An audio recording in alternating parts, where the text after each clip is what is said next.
건별까지 봤어요.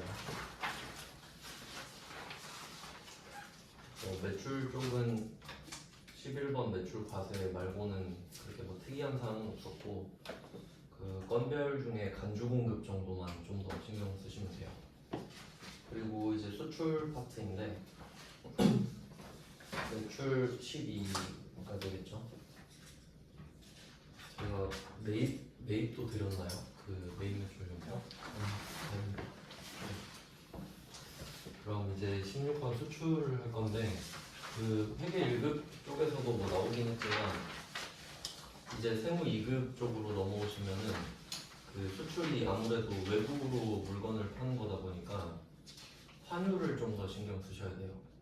뭐 낼 게 환율밖에 없기 때문에 뭐 여기서도 설명은 해드리지만 조금 더 그 기초적으로 디테일하게 알고 싶다 하시면 그 제가 지금 회계 1급 강의도 같이 올리고 있으니까 그쪽에 그 어제 딱 했는데 외화 파트 그쪽을 좀 들으시면 도움이 될 것 같아요. 근데 뭐 내가 기본 지식이 좀 있다 그러면 오늘 수업 듣는데도 무리는 없을 겁니다. 근데 이제 외화 문제 같은 경우는 세무 2급 같은 경우 그 어떤 식으로 나올 수 있냐면 그 뭐 분계가 몇 문제 나오는지 생각해 보면 일반 전표가 5문제로 줄어들고요. 한 문제 줄죠. 그 다음에 메인 매출 전표도 5문제. 그러니까 6문제에서 한 문제씩 줄어요. 대신에 그 결산 문제 있죠. 결산이 회계 1급에선 3문제잖아요. 세무 2급은 5문제죠. 그러니까 한 문제씩 빼서 여기 붙였다고 생각하시면 되는데, 그래서 어쨌든 분계가 15개인 건 안 변하거든요. 근데 왜 외화를 대비하셔야 되냐면 이 일반 전표, 근데 결산도 사실 일반 전표죠. 여기서 외화 거래를 한번 생각해 보시면 예를 들어 주로 많이 나오는 게 그 수출하는 거잖아요.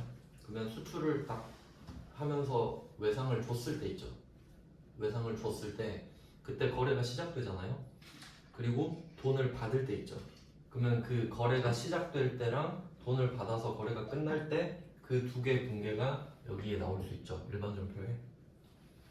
그리고 그 외화 거래가 그 시작과 끝이 중간에 12월 31일이 껴있으면 그것도 외화 환산을 해주잖아요. 그게 결산에도 나올 수 있죠. 그래서 좀 그 세무 2급 역대 합격률 같은 거 보시면 좀 낮은 퍼센트대 있잖아요. 그때 보면 외화 2문제 있고 그래요. 그래서 보통 막 이런 식으로 버리거든요. 외화 한 문제 안 풀지 뭐 하고 버렸는데 2문제 나와. 좀 예상에서 빗나가 버리는 거죠. 이거는 되게 어제 수업하고도 다 외화가 좀 어렵다라고 말씀하셨는데 그럴수록 더 확실히 잡아놔야 됩니다. 한번 해놓으면 편하거든요. 근데 그때 놓치면 이제 계속 허덕이는 건데, 일단 저는 여러분이 한번 배웠다는 전제하에 여기서 좀 간단하게 설명하겠습니다. 그러면 어제 했던 거랑 좀 완성을 시켜보면은 지금 메인 매출 정도가 매출 유형입니다.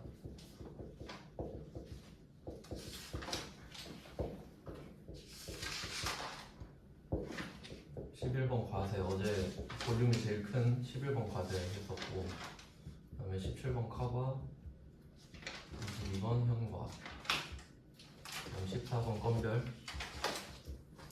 정리를 해보면 이쪽이 10%죠? 10% 라인입니다. 그래서 어제 이걸 끝낸 겁니다. 전부 다 10%죠.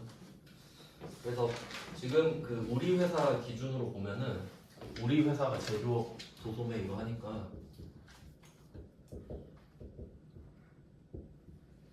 우리 회사는 과세 물건을 팝니다. 기본적으로. 그러니까 10%는 기본이에요. 그럼 물건을 팔면 10%를 걷어서 내야 될 의무가 있는데 이건 확실히 정해진 거고, 그에 대해서 내가 어떤 증빙을 줬는지에 따라 유형만 결정되는 거죠. 이렇게 해서 매출 파트가 결정이 되고, 이제 0%죠. 그게 이제 첫 번째 16번 수출 이렇게 되는 겁니다. 그럼 16번 수출의 키워드를 생각해보면, 어제 건별은 말씀을 안 드렸네. 건별은 원래 그 키워드가 무증빙이죠.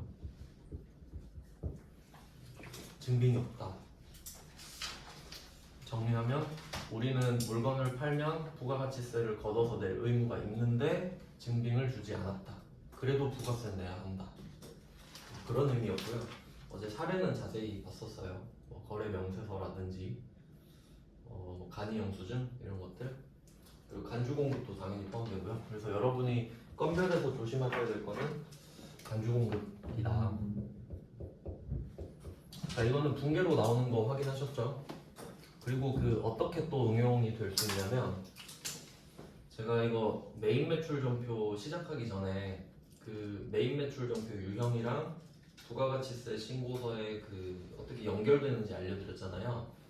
그러니까 이 간주임대료도 한번 제가 말씀드렸는데, 간주임대료 같은 경우는 분개로 내지는 않거든요. 간주임대료에 대한 분개를 내진 않는데 이게 부가가치세 신고서에서 낼 수 있어요. 그러니까 부가가치세 신고서에서 문제를 낸 다음에 간주임대료 어디 칸에 적을래 하면 이 건별에 해당이 되는 거니까 그 부가가치세 신고서의 기타란에 써라. 뭐 이 정도까지는 응용이 돼서 나오거든요. 그러면 이 간주 공급도 당연히 기타에 같이 넣어야겠죠. 뭐 그 정도 좀 신경 써주시면 됩니다. 회계 1급 때는 이걸 잘 안 물어보니까. 그 다음 이제 수출이에요. 수출은 뭐 이거 소비지국 과세 원칙 때문에 0%다 이렇게 말씀을 드렸고요. 그리고 국가가 지금 다르기 때문에 우리나라의 증빙은 저 나라에서 필요가 없거든요. 그래서 증빙을 보내지는 않습니다. 증빙이 없죠. 역시 수출도. 수출할 때는 뭐 무슨 증빙을 줬다 이렇게 찾을 수는 없고요. 그래서 수출에서 좀 간접적으로 하는 말이 직수출 뭐 이렇게 말을 하죠. 직수출. 내가 우리나라에서 해외로 직접 물건을 보냈다 이 정도의 느낌입니다. 왜냐면 간접 수출도 있기 때문에 간접 수출은 엄밀히 따지면 영세인데 일단 이따가 하면서 다시 정리해 볼게요. 자, 직수출이라는 말이 나오고요. 그럼 이거는 상황을 그냥 말을 해주는 거고, 조금 더 디테일하게 설명하면은 여기서 뭐 선적 이런 말 나오죠. 배에다 물건을 실었다. 그게 직수출을 나타내는 말이 되죠. 그리고 시험에서 본 적은 없는 것 같은데 혹시 나오면 뭐 기적까지 알고 계시면 되겠죠. 기적은 비행기에다 싣는 거예요. 여러분 그 직구 하실 때 작은 물건 같은 경우는 비행기에 몰아서 오는 경우 있거든요. 뭐 그게 기적이 되겠죠. 이 정도 키워드는 그렇고 문제 한번 어떤 식으로 나오는지 볼게요. 네, 12페이지입니다. 메인 매출은 그 매출의 12페이지 42번인데 일본의 야마모토 상사한테 제품 B를 30만 엔이죠. 근데 사실 조금 이제 디테일하게 알려드리면 그리고 N 이거 표시 있잖아요. 이게 일본에서는 N이라고 하고 중국에서 위안이라고 읽거든요. 그러니까 화폐와 표시가 똑같아요. 그러니까 중국 돈도 이렇게 표시하면 참고로. 근데 지금은 일본의 야마모토니까 N이겠죠. 그 정도. 그 다음에 환율은 1000원, 100엔 이렇게 돼 있는데 정확히 말하면 환율은 외국 화폐 1 단위당 우리나라 돈 가치거든요. 그러니까 여기서 환율은 1엔당 10원 이렇게 되는 거예요. 환율. 외국 화폐 1단위로 만들어야 되기 때문에 그래서 지금은 10원 그리고 1엔당 이렇게 환율이 결정되는 거예요. 네, 그러면 지금 상황을 보니까 제품 B를 배에다 올렸죠? 직접 수출했다. 이게 수출을 뜻하는 거라고 했죠. 그럼 유형은 일단 수출이 되는 거고요. 그러면 이게 우리가 받기로 한 돈이 30만 엔이잖아요. 그러니까 여러분은 이제 조금 더 디테일하게 아셔야 되는데 이유는 이따 나와요. 30만 엔을 아직 받은 거 아니죠. 받기로 한 거죠. 그러면 이제 이게 환율 어제 좀 회계 1급반에서 자세히 했는데 여러분도 문제 풀면 알아야 돼가지고 알려드릴게요. 일단 환율이 두 개가 있다고 보셔야 돼요. 하나는 환전 환율이라고 할게요. 좀 편하게 환전 환율. 말 그대로 환전을 할 때 적용받는 겁니다.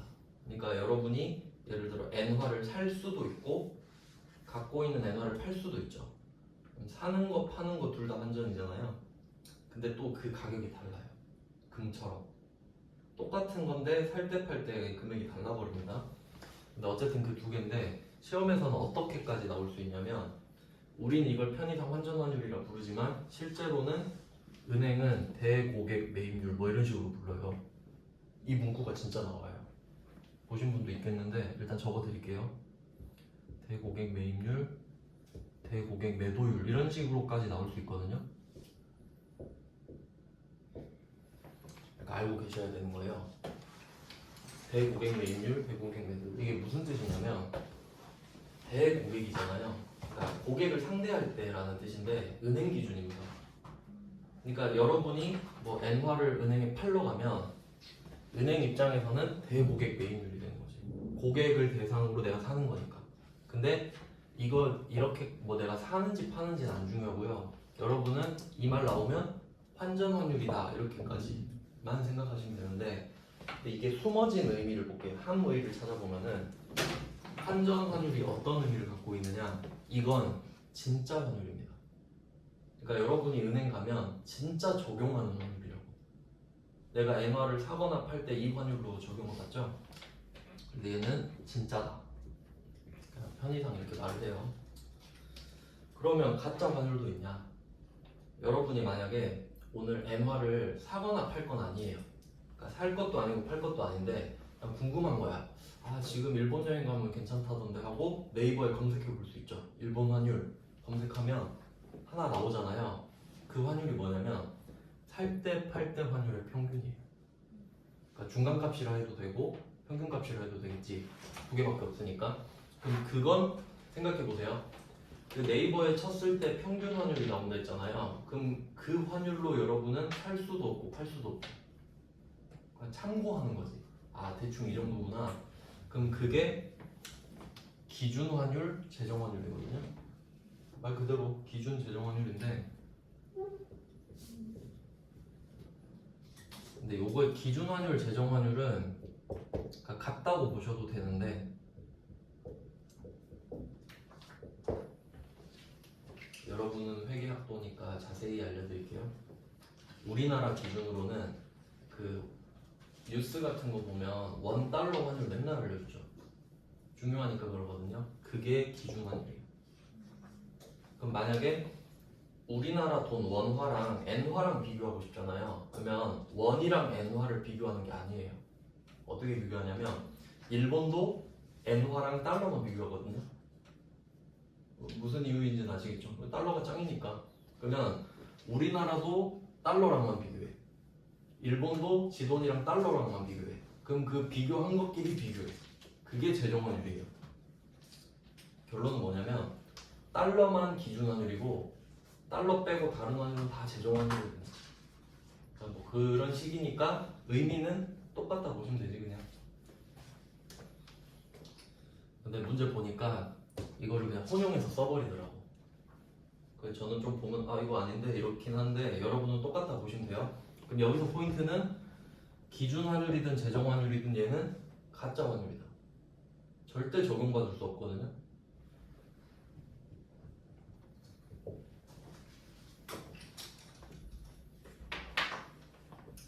이걸로 장난치면 진짜 답이 없거든요. 그래서 이 정도는 아셔야 돼요. 지금 무슨 말을 하는지 아시겠나요?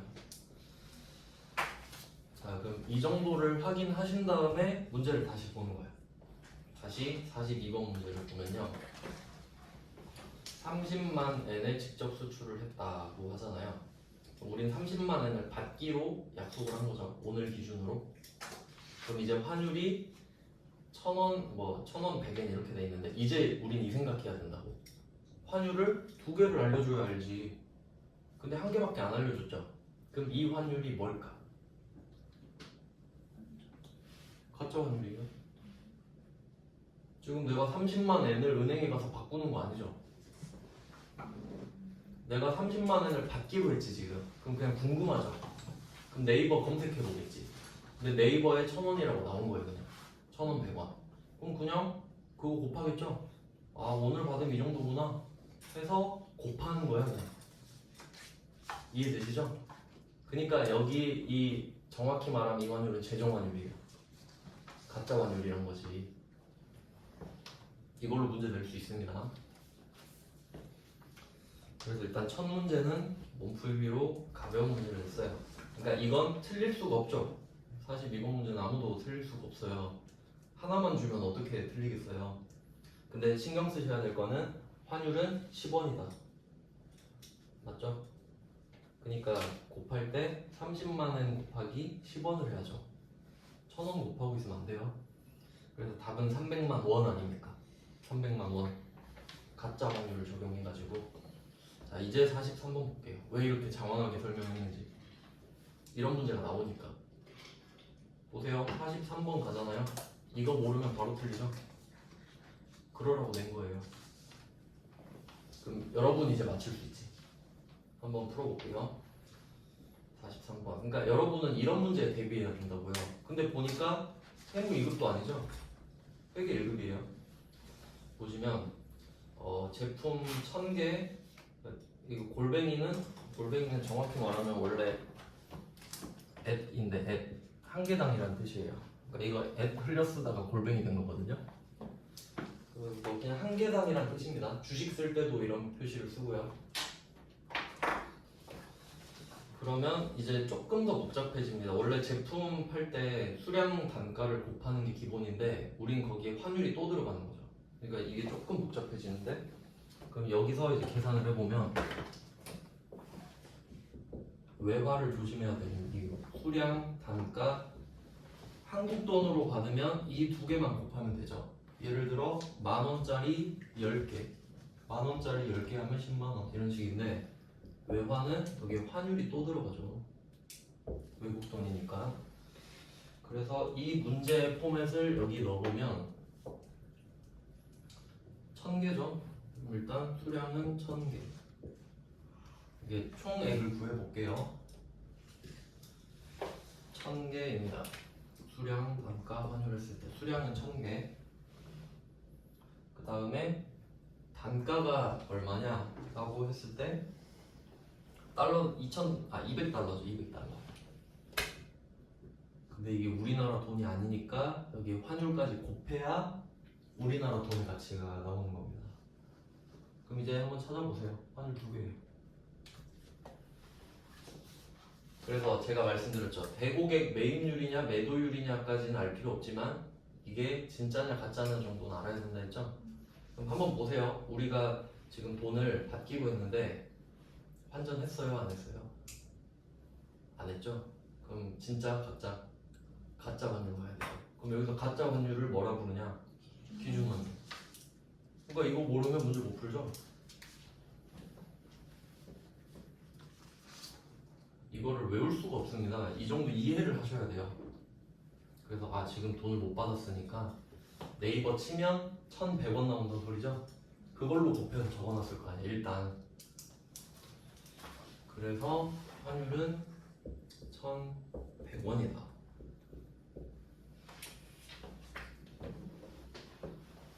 이 정도를 대비하셔야 된다 이거죠.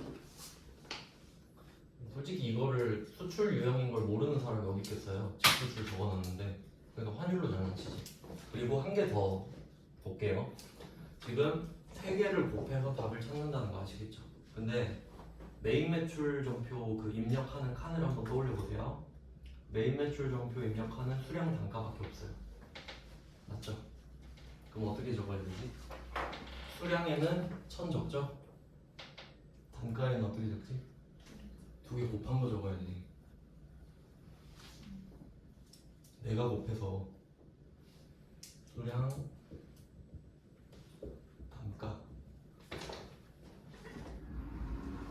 안녕하세요. 이렇게 해야지. 이것도 중요한 포인트입니다. 입력할 때는 내가 곱해서 적어야 되죠. 근데 이게 되게 복잡한 거예요. 이론상으로 총액을 구할 때는 3개를 곱해야 되는데 칸이 쪼개져 있으니까 따로따로 적어야 된다. 근데 결과적으로 말씀을 드리면요. 이게 좀 헷갈리잖아요. 그냥 총액만 적어도 돼요. 금액에. 사실만 말씀드리면. 왜냐면 그렇다고 답이 틀리진 않으니까. 근데 그냥 원칙적으로는 그렇다는 거예요. 원칙적으로. 그러니까 시험장에서 내가 이거 멘붕 왔다 그럼 총액만 적어야지 어떡해요. 그렇게라도 해야 뭐 하지. 뭐 결론은 그렇고요. 네, 그래서 43번 문제, 이런 문제를 대비하셔야 된다 말씀을 드립니다. 그리고 뭐 외상 매출금인 거는 당연하니까 붕괴는 뭐 여러분이 하실 수 있죠. 답은 다 업데이트 하겠습니다. 수업하고 나서. 네, 그 다음은 44번 문제 보셔야겠죠. 우리는 함정을 피하는 방법을 알아야 돼요. 44번 미국 회사한테 제품을 $10,000 직수출을 했고요. 수출 신고일이랑 선적일 2개 나옵니다. 그럼 이제 여기서 어떤 걸 함정으로 내고 싶은지 딱 포인트를 잡아야 되는데, 수출 신고일 7월 1일, 선적일 7월 9일 뭘 기준으로 할래요? 첫 번째 힌트 알려드릴까요? 문제에서 힌트를 주고 있는데 오늘이 몇 월 며칠이에요? 7월 9일이죠. 이게 힌트예요. 붕괴를 하는 날이니까 말을 했겠지. 그래서 여기서 포인트는 수출 신고일이 필요가 없다는 거예요. 수출 신고일을 X표를 치신 다음에 제가 강력하게 강조를 하겠습니다. 수출 신고일은요, 수출 신고일은 아무 때도 쓸 데가 없습니다. 그러니까 지금만 쓸 데가 없는 게 아니고요, 다른 동네 가서도 얘 아무도 반기지 않아요. 그러니까 이거는 쓸 일이 아예 없다고 보시면 돼요. 그럼 왜 그런지 좀 간단하게 이유를 설명해 드릴게요. 그러니까 날짜를 한번 보시면 상식적으로 신고를 하고 배에다 물건 올리겠죠. 물건 올려놓고 신고하진 않을 거 아니에요. 신고해놓고 올리겠죠. 근데 아주 극단적인 상황이 왔다 해보세요. 7월 1일에 신고를 했는데 7월 9일에 뭐 배가 박살나고 막 날씨가 안 좋아가지고 배에 못 올렸어요. 그럼 수출 못하죠. 그러니까 배에 올린 날에 붕괴 찍는 거예요. 아시겠죠? 신고는 뭐 수출 아니잖아요, 사실. 그러니까 신고는 그래 알았어 이 정도예요. 그러니까 신고일에는 붕괴 안 합니다. 여러분 따로 뭐 기록은 할지라도 붕괴를 하진 않아요. 근데 7월 9일에서 이미 뭐 다 끝나버렸죠. 그 다음에 기준 환율이 나오고 있습니다. 이게 정상이란 건 이제 아실 텐데 이유는 오늘 외상을 줬기 때문이죠. 그럼 $10,000에다가 오늘 환율인 7월 9일의 환율을 곱하면 되겠죠. 그리고 여기서는 나름대로 함정이 그거 아니겠어요? 7월 31일에 달러화로 받기로 했다 라고 말을 하고 7월 31일 환율을 말해주고 있죠. 그리고 상식적으로 생각해보세요. 오늘 몇 월 며칠이라고? 7월 9일에 7월 31일 환율 알 수 있어요? 그럼 여러분은 일 안 하셔도 돼요. 공부도 안 하셔도 돼요. 이걸로 돈 벌 수 있거든. 맨날 한식이만 하면 되죠. 말이 안 돼. 그래서 7월 31일은 그냥 X표 치시면 돼요. 오늘보다 뒷날짜 환율을 어떻게 합니까? 말도 안 돼. 그래서 수출 신고일은 필요가 없으니까 X표고 7월 31일 환율은 알 수가 없으니까 X표예요. 그 결론은 오늘의 기준 환율을 쓰세요. 이렇게 답이 되는 거죠. 그러니까 답이 1200원이잖아요, 환율. 그러니까 44번 문제를 보시고 42번을 다시 한번 보는 거예요. 42번에는 그냥 환율이라고 말했죠. 근데 이게 이제 비정상으로 보여야지. 기준 환율, 재정 환율 이렇게 말을 해줘야 되는데 뭐 이 정도 확인하시면 되겠습니다. 조금 디테일하게 보면 그렇고요. 그리고 44번 문제 이것도 좀 참고하셔야 되는데 그 수출 신고 번호 입력은 생략하라고 돼 있잖아요. 실제로 그 나중에 여러분이 부가가치세 신고서 부속 서류를 배운다고 말씀드렸는데 원래는 이 수출 붕괴를 찍으면 그 신고서 작성도 같이 해야 됩니다. 근데 그건 일단 하지 말아야 말이에요. 분개만 해라 이 말이지. 그래서 뒤쪽 가시면은 그 부속 서류 수출 신고 명세서라는 서류가 있는데 이 붕괴를 하고 그 서류에 적는 것까지가 한 문제로 그렇게 나온 적도 있어요. 근데 그건 그때 가서 설명드릴게요. 네, 뭐 그런 문제가 있고요. 이제 45번 문제를 보시면 4점짜리로 나왔고 엄청 옛날 문제예요.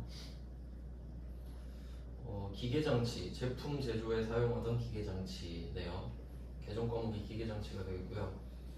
베이징에 수출했는데 다음 달 말일에 받기로 했다. 이것도 그 기준환율, 재정환율 이렇게 쓰겠죠. 그럼 이때 6만 위안 적용환율이 180원. 이건 그냥 알려줬거든요. 이거 이제 아시겠죠? 재정환율인 거. 근데 여기서는 그냥 유형자산 처분 문제라서 냈어요. 그러니까 훨씬 쉬운데 그냥 한번 보여드리면 유형자산 처분은 뭐죠? 어제도 했었죠.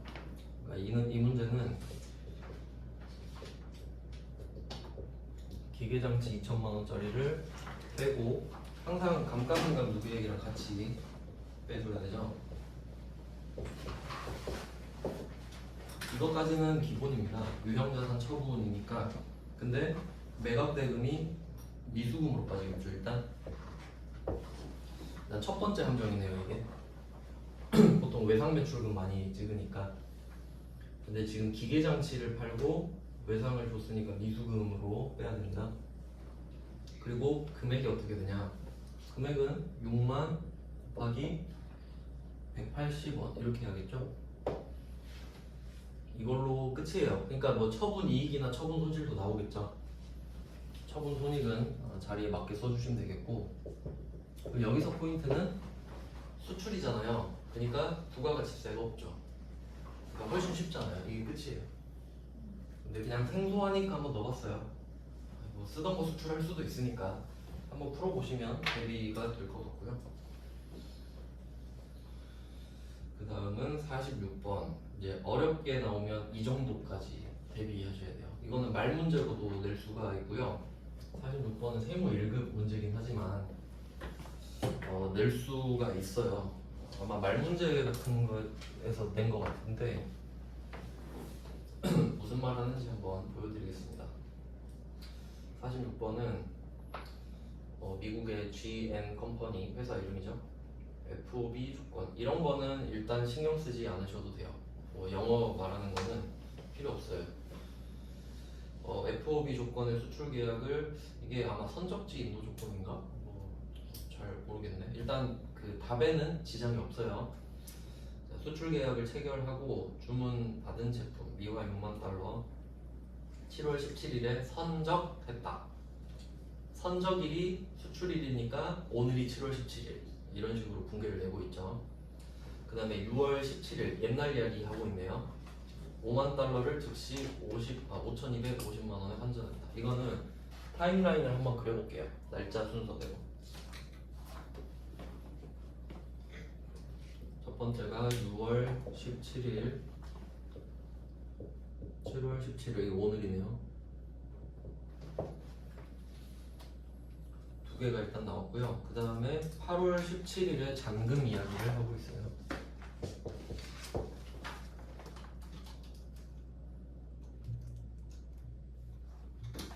이렇게 된 겁니다. 지금 한 달 텀으로 그냥 날짜는 편하게 준 것 같은데, 그럼 이때 과세 표준을 찾으세요 이거거든요. 과세 표준. 근데 이제 여기서 포인트는 문제에서 밑줄 쳐져 있는 곳 있죠. 밑줄. 근데 이 밑줄은 제가 친 게 아니고 시험 문제에 쳐져 있었어요. 강조하는 거예요. 왜 그런지 알려드릴게요. 우리가 이제 회계를 하고 있는데 조금 이제 헷갈리실 거예요. 세법이랑 회계랑 왔다 갔다 하거든요. 근데 차이를 한번 생각해 보시면 지금 우리가 생각해야 되는 게 부가가치세법이랑 회계 이 두 개 생각을 해볼게요. 두 개를 맞춰서 지금 우리가 회계 처리를 해야 되거든요.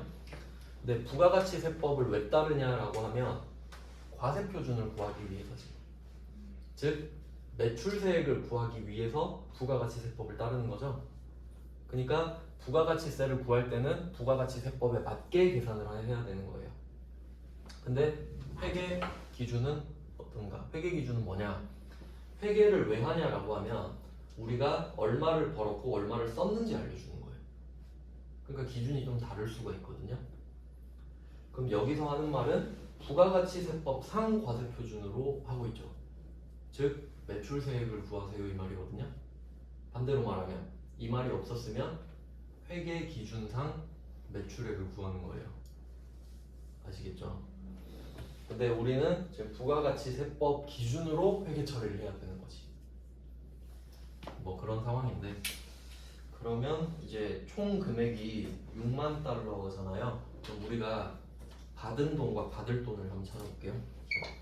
오늘이 7월 17일에 선적했거든요. 그러면 오늘이 공급 시기가 됩니다. 오늘 물건을 판 게 돼요. 자, 근데 받은 돈을 생각해 보니까 6월 17일에 5만 달러를 받았거든요. 이미 받았어요. 근데 문제는 뭐냐면 이 5만 달러를 받았을 때 우리는 선택권이 두 개가 있죠. 첫 번째, 받아서 가만히 있기. 이 5만 달러를 갖고 가만히 있는 거예요, 그냥. 그 다음 두 번째는 한국 돈으로 바꾸기. 그거밖에 옵션이 없죠. 근데 여기서는 환전 옵션을 선택한 거예요. 아, 나는 달러 필요 없고 빨리 한국 돈으로 바꿔서 쓸 거야. 그래서 그 결과가 나와 있죠. 그때 당시에 5,250만 원으로 바꿨나 봐요. 자, 그럼 여기서 포인트는 뭐냐면 이 당시에도 적용된 환율이 있었겠죠. 진짜 환율. 근데 지금 알 필요 없어요. 그냥 우리 팩트만 알면 되죠. 그러니까 5만 달러를 받아서 5,250만 원이 된 건 팩트잖아요. 그럼 이제 5만 달러는 그냥 5,250만 원으로 바뀐 거예요.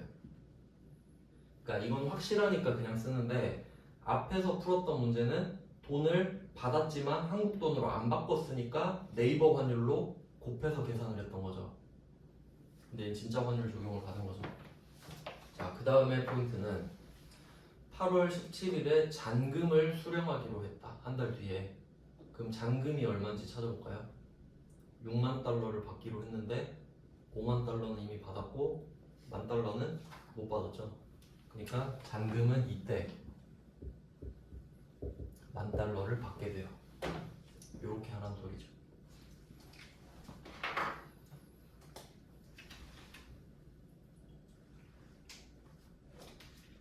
그리고 아까 알려드린 팁이 하나 있었는데 오늘 7월 17일이잖아요. 8월 17일 환율 알 수 없죠. X표입니다. 바로 오늘 뒷날의 환율로 하면 무조건 X예요. 생각할 필요가 없어요. 알 수가 없으니까 원래는. 자, 그리고 얘를 어떻게 계산할 거냐 이거지. 이거 나오면 좀 어려운 거거든요. 그럼 생각해 볼게요. 오늘은 7월 17일이죠.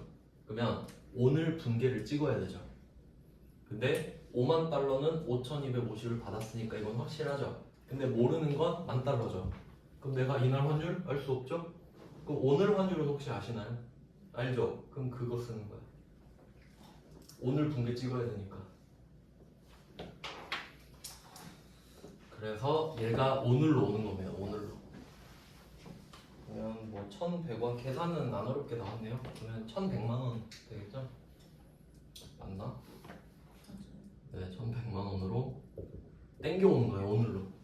왜냐면 오늘 분계 찍어야 되니까. 기다릴 수가 없어요. 그래서 여기서 중요한 거는 공급 시기를 아는지 물어보는 거예요. 공급 시기. 공급 시기는 부가가치세법에서 이 물건을 팔았다고 인정되는 때거든요. 그럼 그 날짜에 분계를 찍고 세금계산서 이런 걸 줘야 되는 거예요. 근데 수출은 어때요? 수출은 선적일이 공급 시기가 되죠. 그러니까 오늘 분계를 찍어야 되는데 뒤에 거는 알 수가 없으니까 오늘 환율로 환산을 해서 계산을 해버리는 겁니다. 그러면 이때 이 두 개를 더한 거 있죠. 이미 받은 5,250만 원이랑 아직 못 받았지만 그때 환율을 모르니까 오늘 환율로 곱해서 계산한 거 있죠. 이 두 개를 더한 게 과세 표준이 돼요. 이게 6만 달러의 몫이 되니까. 이 정도 되면 조금 어렵게 나오는 겁니다. 그러면 이거를 좀 이론적으로 풀어서 설명을 드릴게요. 이거 말 문제로 나올 수 있으니까. 그러면 여기서 물어보고 싶은 게 뭐냐면 내가 오늘이 선적일인데 그 전에 돈을 받을 수도 있잖아요. 계약금 명목으로. 그러면 두 가지 있다 그랬죠. 5만 달러를 받아서 가만히 갖고 있기 아니면 환전하기. 그러면 환전을 하면 이게 팩트죠. 그럼 이걸 쓰는 거예요. 그냥 선적일 전에 받으면 그냥 그 환전한 금액을 써요. 근데 만약에 환전을 안 할 수도 있잖아요. 그러면 이 5만 달러가 계속 와서 오늘도 5만 달러를 갖고 있죠. 그러면 그 5만 달러는 오늘 환율을 적용을 받아요. 그게 조금 어려워지는 거야. 정리를 한번 해볼까요? 이게 좀 어려운 문제로 나오면 나올 수 있다 했죠. 그러면 이게 선적일 전, 그러니까 공급 시기 선적일 전에는 어떻게 할 거냐? 두 가지 있다고 했죠. 환전을 했다. 환전은 금액 그걸 써라. 환전은 금액 써라. 원화 말하는 거예요. 원화로 환전을 했다면 그 원화를 그대로 써라. 팩트니까 거짓말 할 수가 없죠. 이거는 이 돈을 받았기 때문에. 그 다음에 환전을 안 했다. 환전을 안 했으면 공급 시기 전에 받은 걸 환전을 안 하면 오늘까지 계속 갖고 있다는 소리죠. 그럼 얘도 오늘의 환율 적용해요. 오늘의 기준 환율 곱하기 이 공급 시기에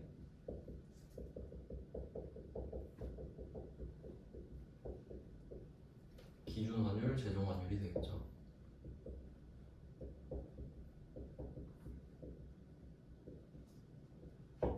이렇게 두 가지로 나뉜다라는 거예요. 네, 여기서 또 디테일하게 보면 기준 환율, 최종 환율을 써야 되죠. 환전을 안 했잖아요. 그러니까 네이버 환율로 곱해야 된다는 소리죠. 환전을 안 했으니까. 네, 이건 전 거고 그 다음에 뒤에 거를 보면은 이거는 전이에요. 전. 공급 시기 후. 이건 쉽죠. 공급 시기 후는 뒤에 환율을 알 수가 없으니까 그냥 곱하기 공급 시기 선적일에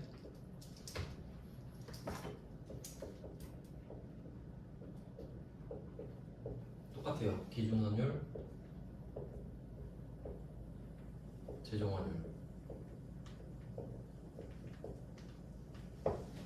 이것도 받은 게 아니잖아요. 그냥 오늘 받으면 이 정도겠지라는 느낌이니까. 그러면 이 두 가지를 조합을 해보면요. 사례를 한번 생각해 볼게요. 이걸 이용해서 문제를 내고 싶으면 반드시 공급 시기 전에 환전을 시킨다고요. 그래야 복잡하잖아요. 그래야 5만 달러는 5,250으로 바뀌고 10,000달러 못 받은 거는 오늘 거랑 곱해서 답을 구한 다음에 더해야 과세 표준이 되죠. 근데 만약에 이 문제를 이렇게 냈다고 해봐요. 내가 지금 계약금으로 5만 달러를 받았죠. 근데 이거를 환전을 안 했다. 그냥 이렇게 문제를 내는 거예요. 그러면 5만 달러가 오늘까지 그대로 오죠. 10,000달러는 못 받았지만 오늘 환율 써야 되죠. 그럼 답이 6만 곱하기 오늘 환율이거든. 엄청 쉬워지죠? 좀 재미가 없어 버리잖아요. 그러니까 환전을 해버린 거예요. 그래야 이제 답이 좀 다이나믹해지니까. 그리고 낼 게 이거밖에 없습니다. 그러니까 이런 문제 내면 환전을 할 수밖에 없구나. 그러면 이렇게 되면 답이 어떻게 되는지 분개도 한번 해볼게요. 좀 특이한 문제다 보니까. 그럼 분개를 하면 제품 매출. 그럼 이게 답이 어떻게 되지? 5,250 더하기 1,100이거든요. 1,325만 원 이렇게 되나? 50만 원?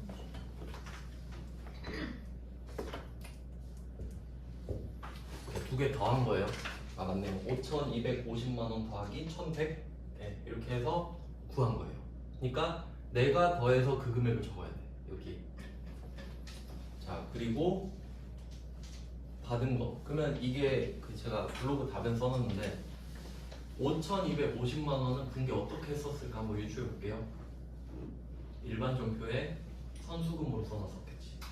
우리 어제 많이 했었죠? 그럼 그 선수금을 털어줘야 되잖아요. 선수금이 5,250으로 이미 들어가 있죠. 환전해서 받은 셈이니까.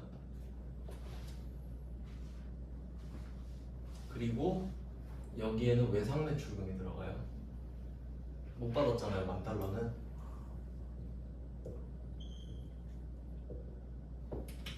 얼마죠? 1,100. 근데 이 둘이 똑같을 리가 없어. 똑같아야 되나? 뭐가 잘못됐지? 뭔가 포인트가 있는데? 여기엔 차이가 없다. 여기엔 차이가 없다. 죄송해요. 부가가치세법상으로는 차이가 없다. 그럼 이렇게 분개가 되는 거죠. 결국 이 두 개를 합쳐서 얘기해야 되는 거죠. 그러니까 이 두 개를 합쳐서 과세표준을 구하고 다시 분개할 땐 쪽에 이런 디테일이 있습니다. 이게 부가가치세법상 과세표준을 구하기 위한 방법이에요.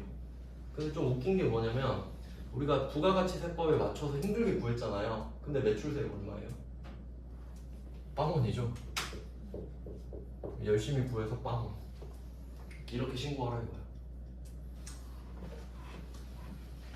이렇게 돼요. 이게 지금 이 문제의 답이거든요. 그럼 이게 이 문제의 답인 이유는 이거 정확히 아셔야 돼요. 부가가치세법상 과세표준이니까 그래요. 그럼 이 말 없을 때 답도 알아야겠죠. 자, 이제 부가가치세법 없어요. 그냥 우리는 이제 회계 기준에 맞춰서 분개해 봅니다.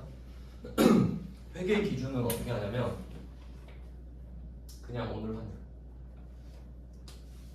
오늘 기준 환율 곱해요. 그냥 답이 엄청 쉽죠. 그러니까 안 된 거야. 회계상으로 가볼게요.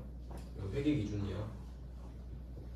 그럼 이렇게 하면 분개가 어떻게 되냐면 그 매출액이 제품 매출이 계정 과목은 뭐 똑같죠. 여기서 달라지는 거예요. 그러니까 부가가치세법은 이 두 개를 더하니까 총액이 같을 수밖에 없죠.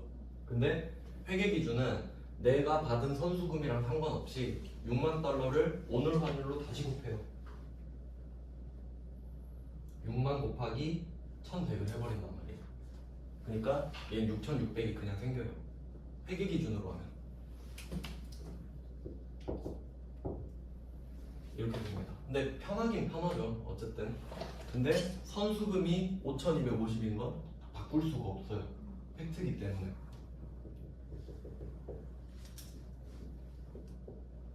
이렇게 되고요.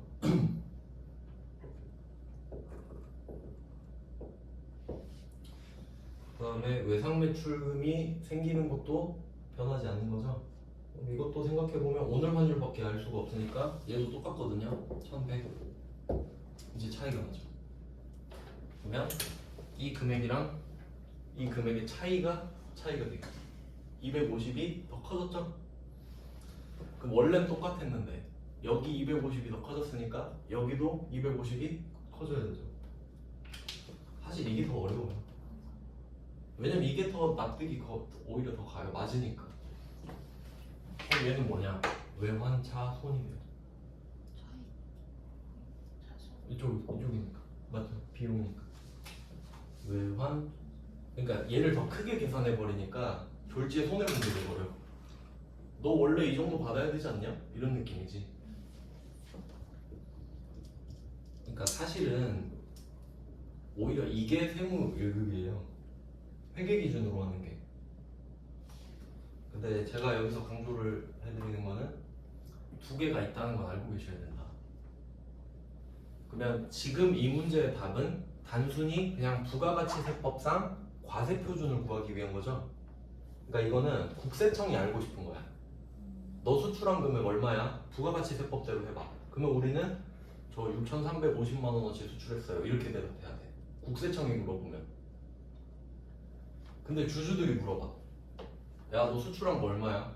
저 6,600만 원 벌었어요. 이렇게 대답해야 된다고. 목적 적합하게 각각 대답을 해줘야 됩니다. 그러니까 조금 세무 1급이라 어렵긴 한데 그 밑에 부가가치세법 구하는 법 이건 날 문제로 낼 수 있으니까 이 정도까지 알고 계시면 될 것 같아요. 여기까지 해놓고 좀 쉬다가 10분 쉬고 다시 할게요.